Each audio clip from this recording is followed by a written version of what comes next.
mid-range decks. The one has a lot of interaction, so we'll see if it's enough to keep up. We see a Lucky Clover here. It's going to be Heart's Desire, so we're not ramping with Beanstalk Giant just yet. A couple 1/1 show up. We kept a Cultivate on top with a couple of mana issues here, but the Cultivate should help alleviate them. But the question will be whether or not they're able to alleviate that pressure in the right time frame. Just a tapped land on turn 3 for Ishibashi. 2 is going to go to work with a couple stomps upstairs, thanks to Lucky Clover. Couple points coming in off those tokens. Ishibashi to 12. Here's Lovestruck Beast. Yeah, 2 copies of Brazen Bar in hand, so that Petty Theft doubling up multiple times means it's going to be really hard for Ishibashi to actually develop. I feel like they're just going to get overwhelmed on the battlefield, so that Extinction event is going to be a really big deal here. I think the issue is just life totals where they are. Ishibashi uses Cultivate, but on 12, facing down 7 points, another Bone Crusher Giant off the top? Yeah, and that coupled with the Lucky Clover means that Ishibashi is already at a virtual 1 with a Brazen Bar in hand that can play at flash speed. So Oliver's going to have to, or doesn't have to do much to close this game. It's going to be all on Ishibashi to see if they can keep up next turn and get out of it. Ishibashi to 5. 2 contemplating whether to just deploy Bone Crusher Giant here or leave up Brazen Borrower. I would probably, so Extinction Event, these are open decklist tournaments. So the Extinction Event is one of the only cards here that I think that could punish Oliver for casting something like Bone Crusher Giant. But with a Brazen Bar in hand that you can just cast, to get in some flash damage, there's very little reason to play the Bone Crusher into something like Extinction Event. And that's where 2 ends up. We go back to Ishibashi, picks up Ether Gust.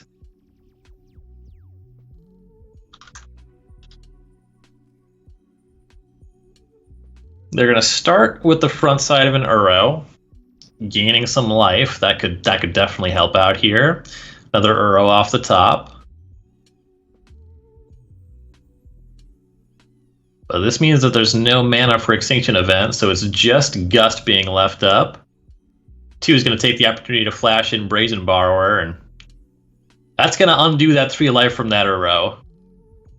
Yeah, and this Ether Gust has to target the Lovestruck Beast. That means 5 damage is going to come in. That means Bone Crusher Giant plus Lucky Clover going to get the job done. The backup Bone Crusher Giant is going to be overkill.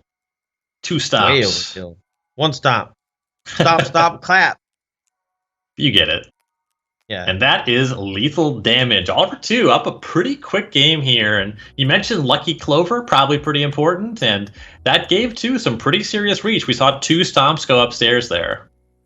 Yeah, and the third one on hand. So even if things have kind of gotten out of control, Oliver had a couple backup draws to help burn Ishibashi out should the worst happen. The Brazen Borrowers with Petty Theft were able to effectively guarantee that Ishibashi was never able to gain a foothold on the battlefield proper, so all the interaction was going to have to come from hand in the form of removal spells. And if Lucky Clover does anything well, it is punishing people for playing removal spells, because when all your adventure creatures already act as a pseudo 2-for-1, Lucky Clover starts turning them into like 3-for-1s. Players go into sideboarding here. I think the most confident in a card that Ishibashi can be, looking at the 75 here, is Casualties of War. That's your answer to Lucky Clover. You can theoretically really claw your way into a game with that. But a lot of these small utility cards line up really awkwardly against Teamer Clover, partly because it's so low to the ground. Your Noxious Grasps, your Negates, they don't line up as well here as they do in something like a Sultai-Ramp Mirror.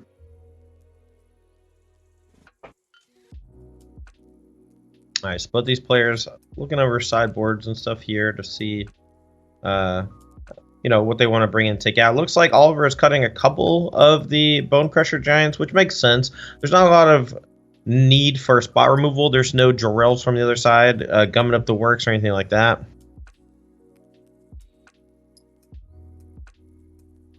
Maintaining all of that engine stuff, the Lucky Clovers, the Edgewile Innkeepers. That's going to be the reason that you play a deck like Timber Adventures, of course, so no surprises there. Yep, and both those cards just exceptional in grindy games. They're there to come down early to accrue advantage just for playing Magic. And the reason why they're so good is because they're so cheap. Looking at a really nice hand here for Ishibashi on the play. 3 lands, Cultivate, Nissa, and Casualties of War. Mana looks solid. Little negate hanging out there. And 2 looking at a pretty clunky 7. 4 lands, 2 Borrowers, and a Beanstalk Giant on the draw.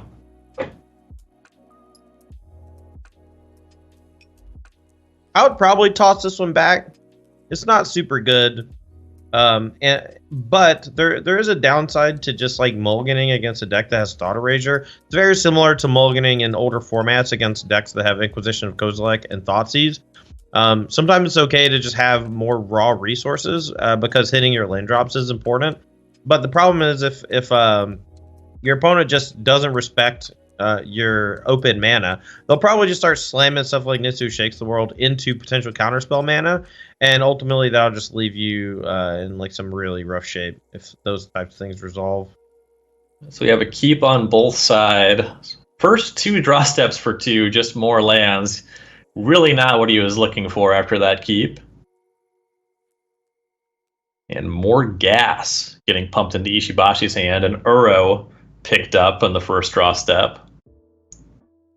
Curious if Oliver does the debate where he just plays a untapped breeding pool and says go, and then maybe Ishibashi doesn't go for a cultivate next turn, and if that happens and then Ishibashi just misses land drops, then the game ends. But this cultivate here is hugely important for Ishibashi. Yeah, breeding pool enters tap for 2. Ishibashi fires off cultivate. That's good. Get a land now. Get a land to play next turn, and even a backup Nissa drawn for turn. So a lot of opportunities to make something big happen for Ishibashi. And just another land off the top for 2. Yeah, a big feels bad moment when you keep a 4-lander on the draw and just draw 3 in a row. And now, like, this is the frustrating part, and this is where people are already starting to see some pretty aggressive play patterns from Nitsu Shakes the World, because now with the negate on backup, I don't think that there's actually a way out of this game. Like, this is the game's already ended, which is kind of messed up. Yeah, Nissa like 5 certainly turns. Closes quickly. You see 2's getting into desperation mode, going to try a petty theft. I think this is like a reasonable negate target because it deals with the back half of Brazen Bar 2. And if the Brazen Bar or if the Petty Theft resolves and bounces the Nissa, then the Breeding Pool can't cast negate anyway, so might as well go ahead and just spend the mana. So negate is used to save.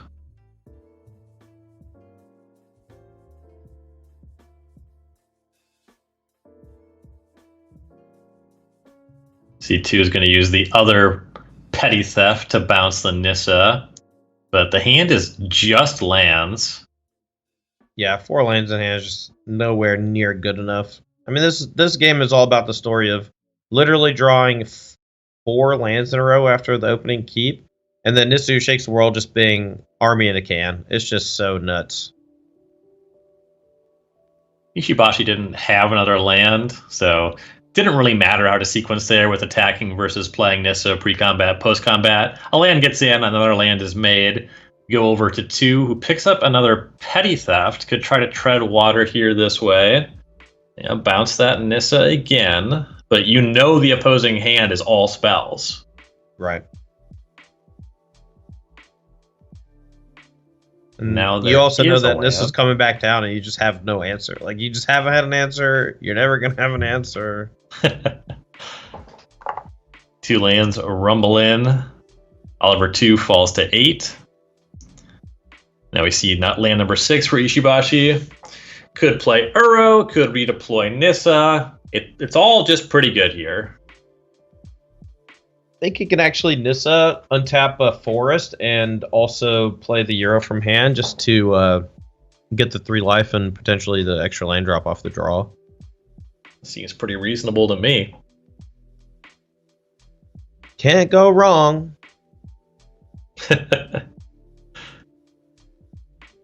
All right, here's post-combat Nissa again. 2 just has 3 lands, so that's good. See Nissa on taps Island, make that a 3/3. Here we see the front side of Uro. The only thing that 2 can do is flash in a Borrower on step. That's good for half of a Nissa. That those lands just stay animated.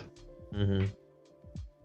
That's the thing. I mean, the Brazen Bar can't even block, so like these lands are just lethal on their own.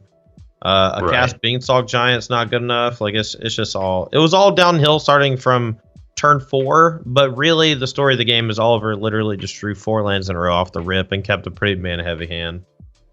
And we are going to game number 3. Time 2 will be on the play, hoping to capitalize on some of these cheap value engines.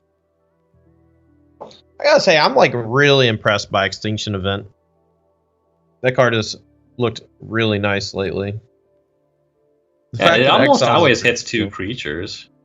Right, and it exiles 2, which just like, you know, that's basically what every removal spell has had to do in Standard for the last like 2.5 years or whatever, because, you know, like Vraska's Contempt, for example, was just like a huge part of Standard for a long time. Even though there was what was the one from Amonkhet that had Awaken? What was that one called? It was like Sorcery Speed Here's Downfall with Awaken. Oh, I know the card you're talking about. Yeah, that one was just always unplayable, right? And like people played Vraska's Contempt over it because exiling was just such a huge deal, and it just continued. Yeah, really. Timing also mattered on that one. That was a sorcery. True that. You had to catch Hazoret on the opponent's turn to really win a lot of those games. Mm-hmm. Yeah, but fully 4 Extinction Events. I would wager Ishibashi's on the same page as you on that card. Oh, for sure. Earlier when I was talking about the Sultai decks not having access to a sweeper, I actually was thinking that the Extinction Event was actually Eat to Extinction, the spot removal that like sees like a little bit of play every now and then. Gotcha. Kind of like that Vraska's Contempt. But Extinction Event, like every single time I've seen it cast, it's literally just like eat 2 things and they're gone. And if you're exiling Ain't Access, pretty cool.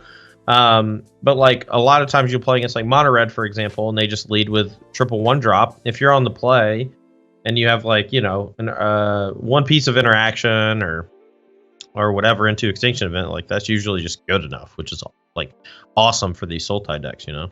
There's a lot of small things that go in that card's favor. You mentioned Mono Red's got a lot of 1s, Anax an important 3, so odds very good. Against the green deck, there's a lot of good odds, and then evens, and Stonecoil Serpent's always even.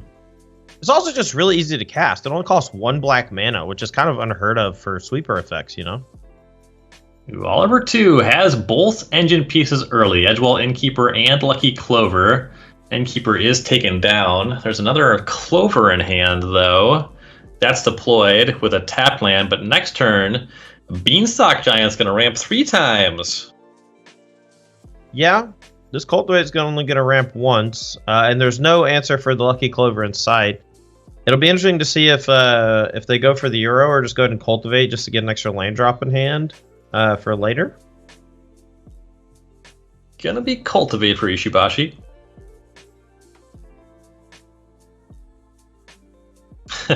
Once again, 2 with a lot of Brazen Borrowers in hand. They look a bit better this turn with a big mana advantage coming off of these Fertile Footsteps. Yeah, pretty sick that the Beanstalk Giant gets the lands untapped, so you can actually just immediately cast a Brazen Bar here, even though you lost, or like you didn't actually play your land draw for the turn. It's pretty wild. No kidding. So now we see Uro for Ishibashi. Get some more of these lands on the battlefield. Has the ability to put 1 in off of Uro, play 1 for turn, and leave up Ether Gust. And then we're looking at getting to a pretty big Hydroid Krasis before too long. Yeah, and the Hydroid Krasis is going to diminish the effect of these Brazen Borrowers. Obviously, like Petty Theft can bounce them or whatever, but then the Brazen Borrowers can keep attacking. But the life gain from Hydroid Krasis and the eventuality of blocking is just like pretty scary, I guess. Barber flashed in, goes to work, Ishibashi to 19, and 2 picks up a Bone Crusher Giant, and that stomp is tripled currently. I mean, there's a bit of ways to go on the life total, but a 2-mana 6 damage spell is a pretty nice top deck. Yeah, and you have to wonder here if he's going to go for the Thought Erasure or just play the Hydrocrisis as is. I don't know. I guess Thought Erasure is to play. You can still make a 3/3 Crisis. There's Thought Erasure.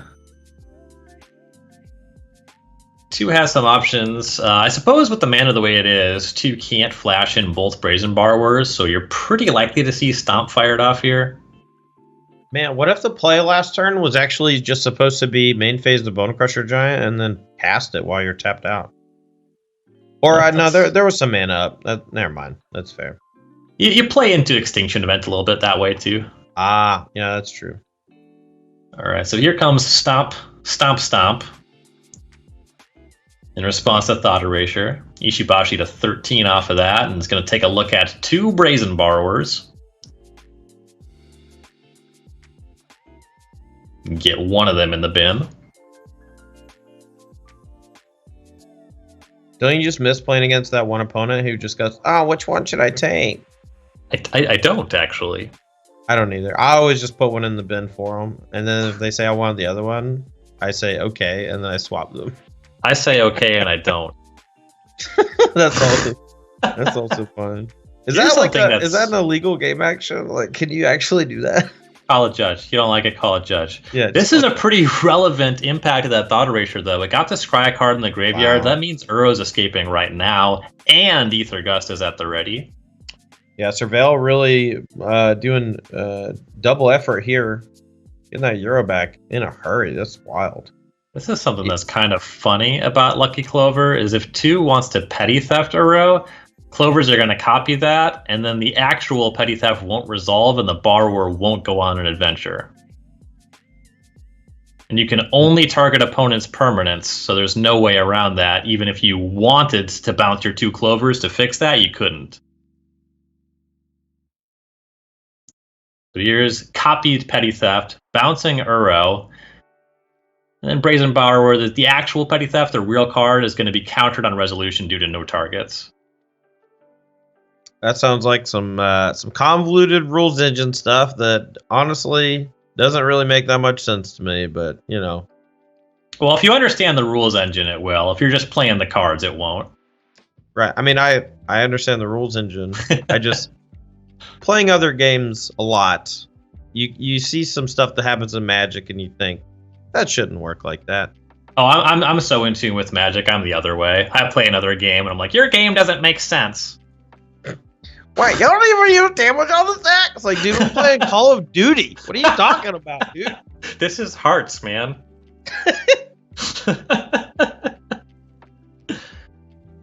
All right, so 2 picked up Aether Gust. Ishibashi's hand's pretty solid here, though. Hydroid Crisis, you still get that cast trigger, and it's being cast for 7. So 3 cards picked up. Ishibashi to 14. Unfortunately, this game has not really become super competitive. The Hydroid Crisis is very large. Even if it gets Aether Gusted, it's literally just going to get, like, the 2 creatures in play next turn will get Extinction Event. And then the Hydroid Crisis will come down again for just, like, 2 less or whatever. Yeah, that Extinction Event off the top was huge. I mean, to the extent that the game could have been competitive before, that one might wrap it up. Oh, I actually put it on the bottom. Interesting. Yeah, you got another Crisis right here. Oh, no, that's fine.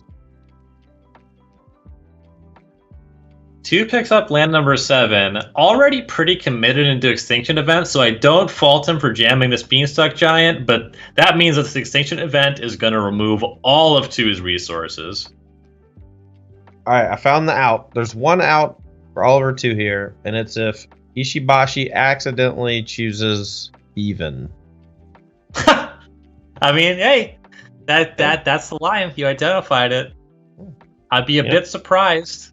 Sometimes the auto tapper messes you up. Maybe he goes to play Extinction Event last, but the auto tapper said, "Hey, you don't need any of this black mana." The auto evener. I have had a problem on Arena where if I click on a different window and I go to my Keeper Mulligan hand, it's just like the first time I click is poorly calibrated and I just do the opposite one of what I clicked on. Looks like this event was good on odd though. 2 is Battlefield, completely exiled, and it's looking like we're going to see Hotaru Ishibashi in the top 8 of our championship qualifier today. It's pretty incredible how much of an international community we're growing here on the SCG Tour Online. You know, we have the likes of Paulo Vitor Damarosa from Brazil. We have Autumn Burchett all the way from lovely old England, or United Kingdom. I don't know where I don't know where they're from. Yeah, as Americans, we're just not at all in tune with what you're supposed to call any of those English countries or the provinces. Old world. Or what have yous. Back in the old country. Oliver 2, Peel Steam Vent's going to take a long look at that top deck. I mean, it would have to be something really spectacular to actually matter here, but that one is certainly not it. I would have been so proud of Oliver if he had conceded just then. I would have been so proud of him.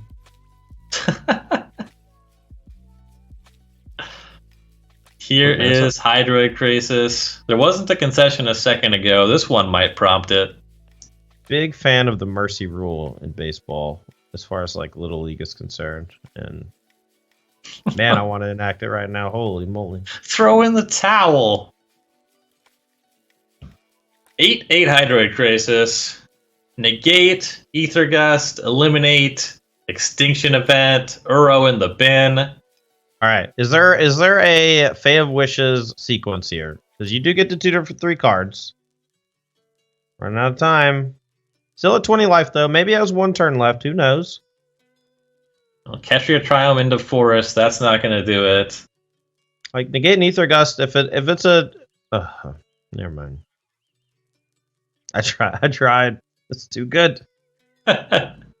Nissa off the top. Yeah, I suppose that Negate and Ether Gust, they only deal with 1 of the 3 copies of a Lucky Clover spell. So you could wish for some cards, but taking 11 with so many leftovers for Ishibashi. Cultivate for a card in the graveyard. Nice. Love it.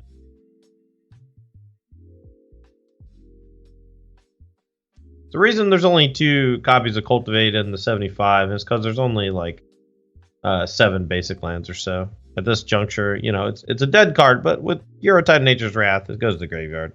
Yeah, it's 20% of an Uro is what it is. Honestly, aren't we all?